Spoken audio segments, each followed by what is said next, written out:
From the Samson Production Studios in the heart of Hazleton, Pennsylvania, it's your News 13. Brought to you by SSP TV and the Standard Speaker.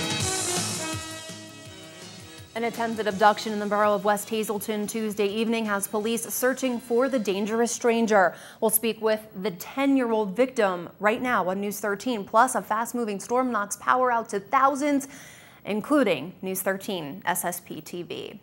Well, thanks for staying with us tonight, everyone. I'm Kristen Bazinski. A fast-moving storm earlier this afternoon sparked a major power outage to over 7,000 homes and businesses in Luzerne County, including News 13. So this will be a condensed version of the news tonight, and we thank you in advance for your cooperation. Obviously, we cannot control Mother Nature's fury, and neither can you.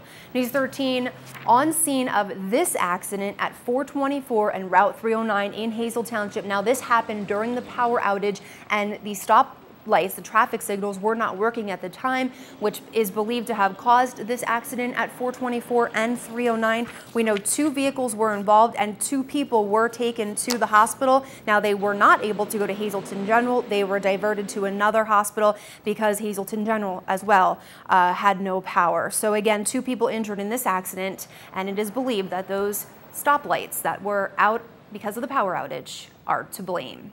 Now, in addition to 424 and 309, many stoplights throughout the area were not working this afternoon.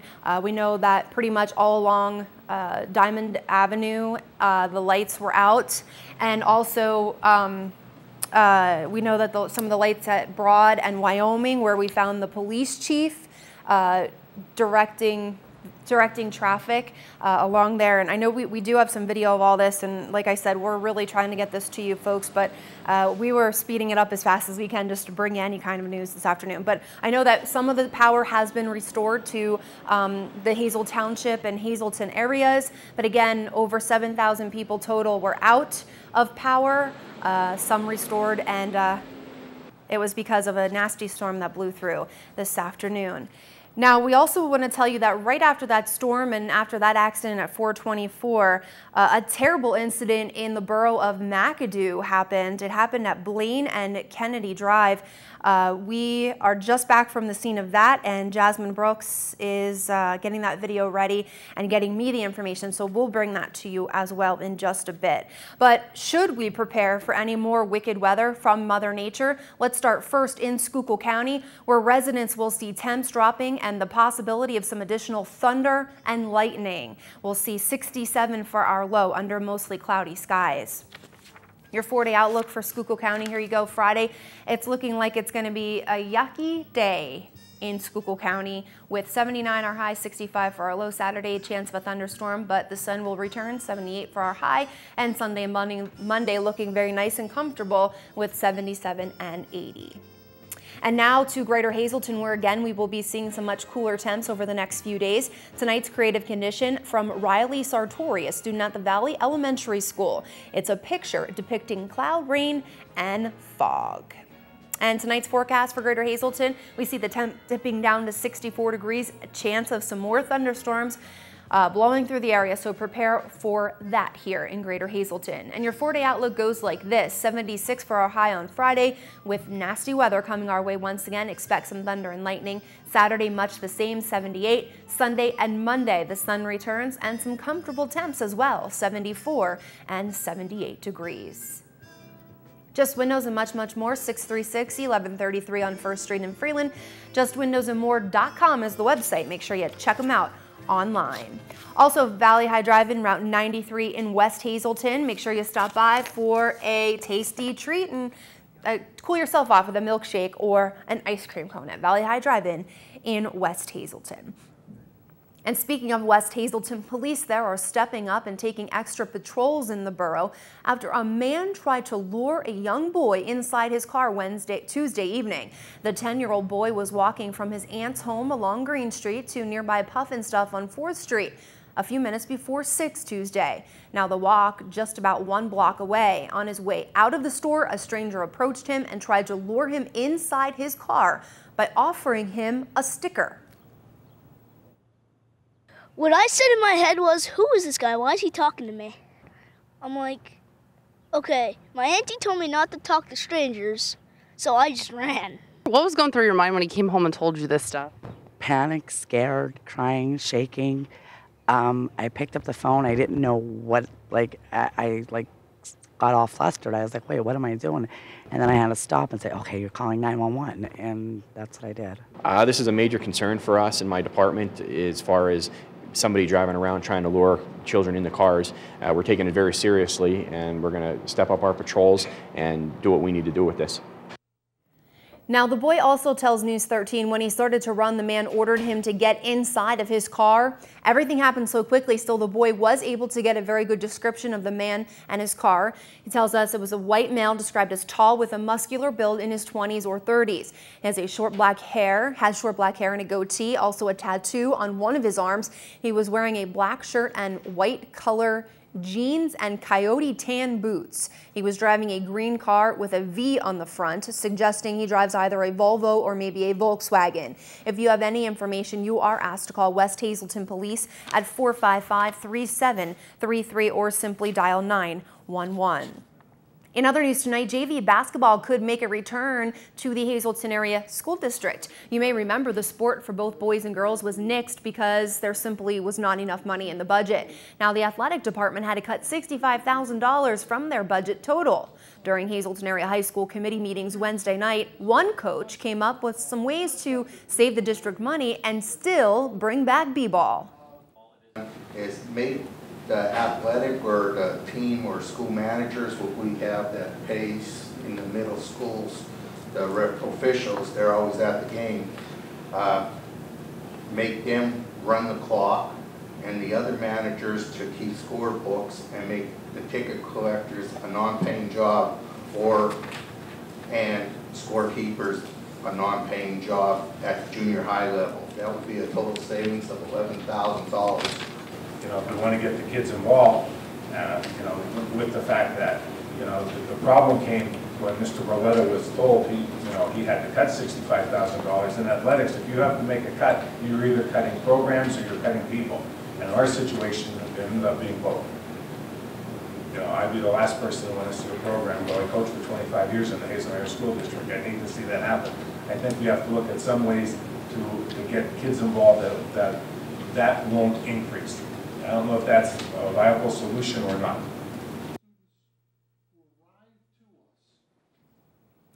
Board members say they would like to set up a meeting with all of the coaches to talk about some ways of trying to work out some of the money problems. Also, 7th and 8th grade football was brought up as well last night. That program cut 4 years ago due to the budget. Now the board will meet again Thursday, August 16th at 6 o'clock at the administration building. All right, stay with us tonight on News 13. Senator Udechak stopping in with an update from Harrisburg. And a little later, we head to the Hazelton Animal Shelter for this week's edition of Adopt Me, where Jasmine found a puppy and a little kitty cat waiting for a forever home.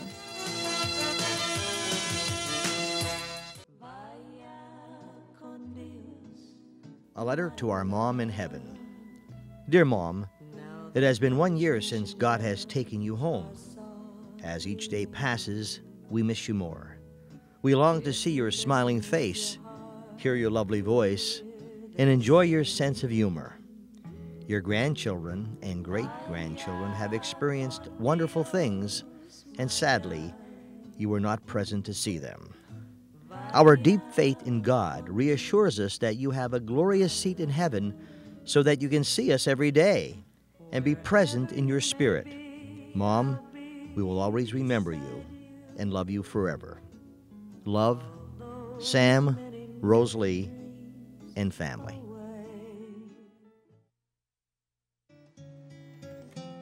News 13 extends our deepest sympathies to the family and friends of these recently departed. Mary Jane Barkanic of Hazelton. Mass will be held August 18th at 11 a.m. for the Most Precious Blood Church. The Fear Funeral Home is in charge of the arrangements. And Richard S. Caravella of Freeland. Services will be held at the Indiantown Gap National Cemetery. Tonight's obituary is often brought to you by the Smilax Floral Shop on 15th Street in Hazelton. Free delivery to all local funeral homes. Call 570-454-0111. And by Mia's. Don't settle for the second best when dining out. Discover Mia's new low-price dinner menu. Remember, there's plenty of free gated parking in the Marco Building lot. Find us on the web at meetusrestaurant.com or follow us on Facebook.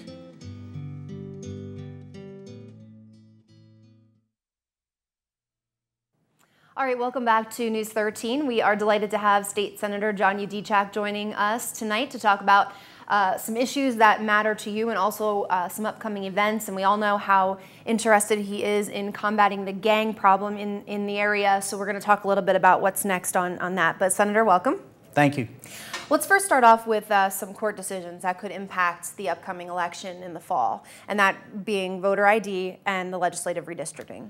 Yeah, the two big decisions that are going to happen in the fall really revolve around two court cases. One, redistricting, which are going to redraw the lines here in northeastern Pennsylvania. We do not know what those lines will be in terms of my next election. The current election for state representative, for Congress, those lines go as is. But looking forward, it could have dramatic impact. It could really change who represents the greater Hazleton area and who represents northeastern Pennsylvania. So that court case is going to be a very important decision. The other is voter ID, and that will be decided within the week, within the next 10 days. I support the idea that we should have identification and that we should root out any fraud in our election system.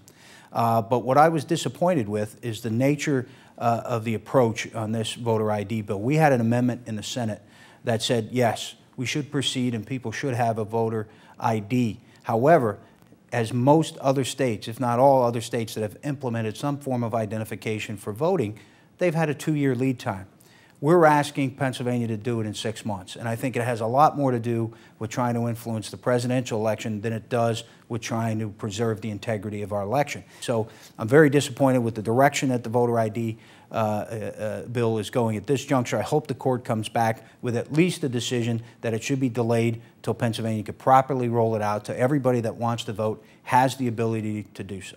All right, moving on to one last thing, because we have other things I'd love to talk about, so we'll have to welcome you back another time. I want to talk about Operation Gang Up, because yourself and Congressman Barletta, very active in combating the gang problem, the gang issues, and the gang crime that we have here in Northeast Pennsylvania. And you're going to be having another forum for local residents, teachers, law enforcement, et cetera, coming up soon. Correct. On September 27th at Hazleton High School, we're going to have the fourth in our forum series, Operation Gang Up. It's going to be focused on law enforcement. Hazleton High School, Dr. Antonelli, they've been fabulous. They've been terrific in helping us. Congressman Barletta and I talked over a year and a half ago and recognized that the crime problem in northeastern Pennsylvania, driven primarily by the drug trade, that's where we're seeing the violent crime coming from, and being driven by a gang activity. And a Department of Justice report proved our instincts right. They said that 81 corridor from Wilkes-Barre, Scranton to Hazleton, it's become a focal point for criminal gang activity. So we got together. We put politics aside. We said this isn't a Democrat issue. It's not a Republican issue. We're going to work together to keep our kids safe and to make our communities safe. And so Operation Gang Up's really been well received. The school districts have come on board, law enforcement, local, state, and federal law enforcement. And just recently, we really encouraged, we've offered a legislative package. Representative Toohill and I have introduced it in the House and Senate. Senator Baker and Representative Kavulich from Lackawanna County, we've introduced it in the state. And just in the last few weeks, Senator Dominic Pileggi, who's the majority leader in the Senate, the Republican majority leader, standing with his DA down in Chester County, his district attorney, they've introduced a package very similar to our package of legislation. It is gaining statewide momentum. Pennsylvania is one of the few states that does not have a gang-specific law on the books. We aim to change that. We want to give the police officers, the district attorneys, the prosecutors, the tools they need to keep these gangs away from our schools, away from our kids, and away from our community. All right, and Senator, again, that is September 27th at the Hazleton Area High School at 6 o'clock. We'll have more information here on News 13 as the date gets closer. But I'd love to have you back sometime soon. We could talk about pension reform and also the gaming money and what can be done to bring more money into our area. Great. But I appreciate you coming on, and thanks for all the helpful information. Don't forget, mark your calendar, September 27th, 6 o'clock at the Hazleton Area High School. Again, Senator John Udechak. All right, News 13 just back from the scene of, I was beginning to tell you earlier in the newscast about a man being struck by a tri-axle truck in McAdoo. It happened at the intersection of Blaine and Kennedy Drive. We're being told it was Michael Robert Dormer, a 66-year-old who walked out of a store along Kennedy Drive. Witnesses said he either fell or passed out in the roadway. That's when the truck hit him. That truck was headed towards Hazleton. Now, he was flown to a trauma center. That's pretty much all we know right now, but his condition, we are told, when he was taken by that helicopter was very serious. We'll bring you more tomorrow on News 13, and we'll be right back.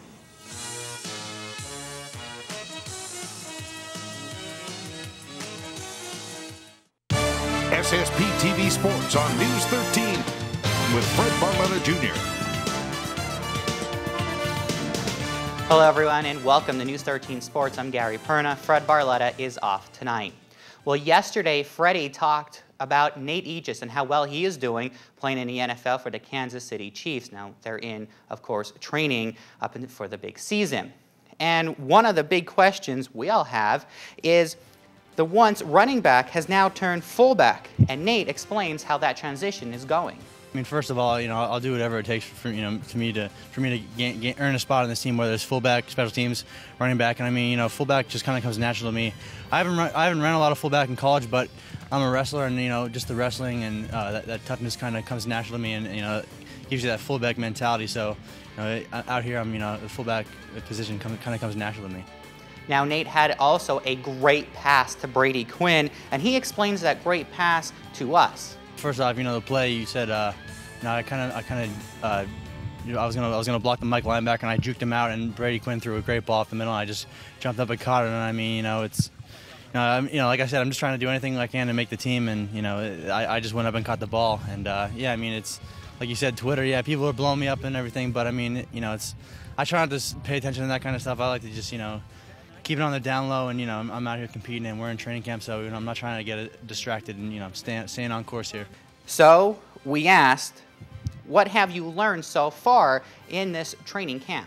Just learning from them, just watching them, and just seeing how they carry themselves, and just the way they they're in the icing their bodies, just taking care of their body, and just how they collect themselves, and whatever they tell me, I listen. So that, that's the advice that they're giving me.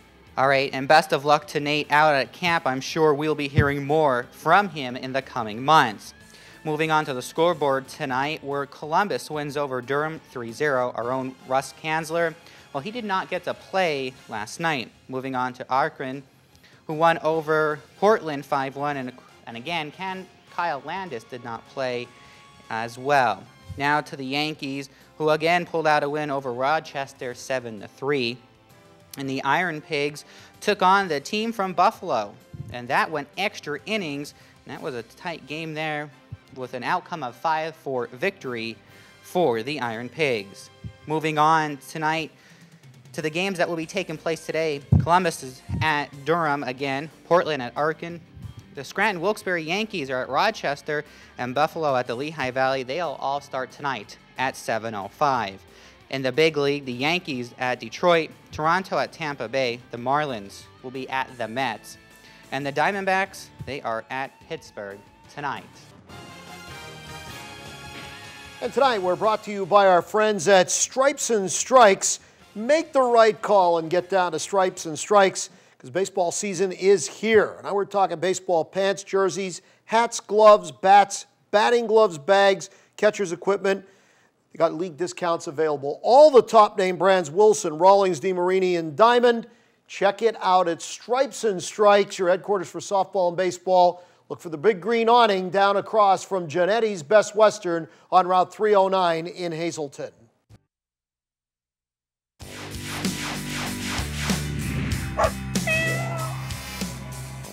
We're back at the Hazleton Animal Shelter for this week's Adopt Me, and joining me now, Chris Barkanek and two lovely little sisters. Their names are Shadow and No Name, but that's okay because they are both beautiful. And not only do they need homes, but this one, like I said, needs a name. Now, the reason I wanted to feature these kittens today is because they're about 6 months old, and I've been coming here a few months, and they've been here since they were babies.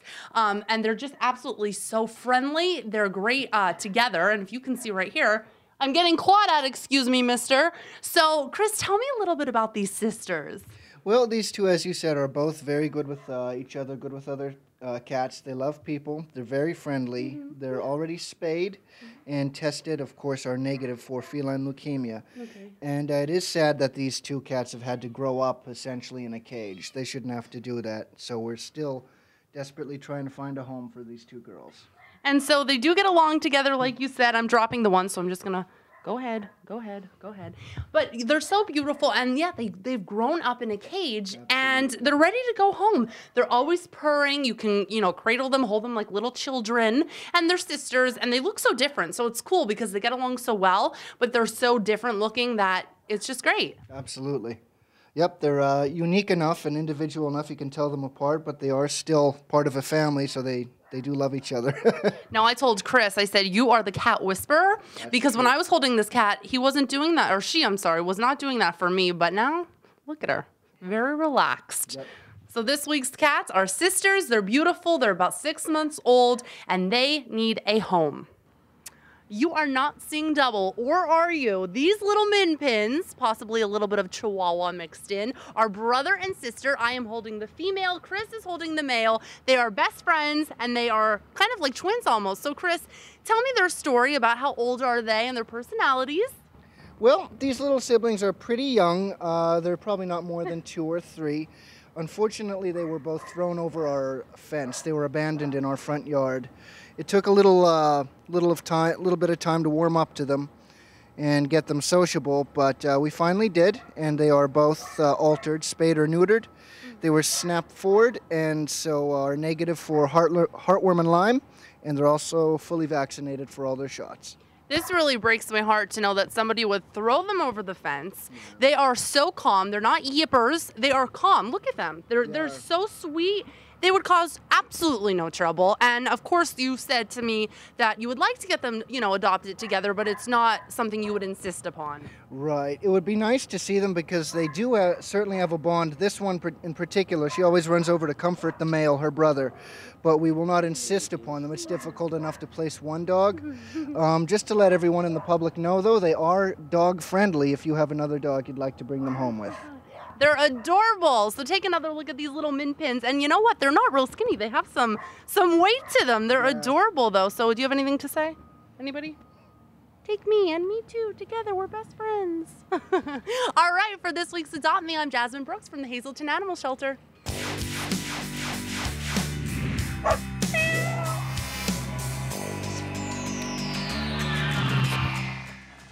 All right, Jasmine, thanks so much. We love when you visit the animal shelter every week. Well, folks, make sure you stay tuned right here on News 13. We have much more news coming your way. Again, an update on what happened this afternoon with the weather and the power outage that affected us here at News 13. Don't forget, you can always catch a rebroadcast of this newscast throughout your night. And also, don't forget to check out ssptv.com. We'll keep you updated on the weather there. And we'll also keep you updated on our Facebook page, News 13 SSP TV. So make sure you stay with us and have a good night, everyone.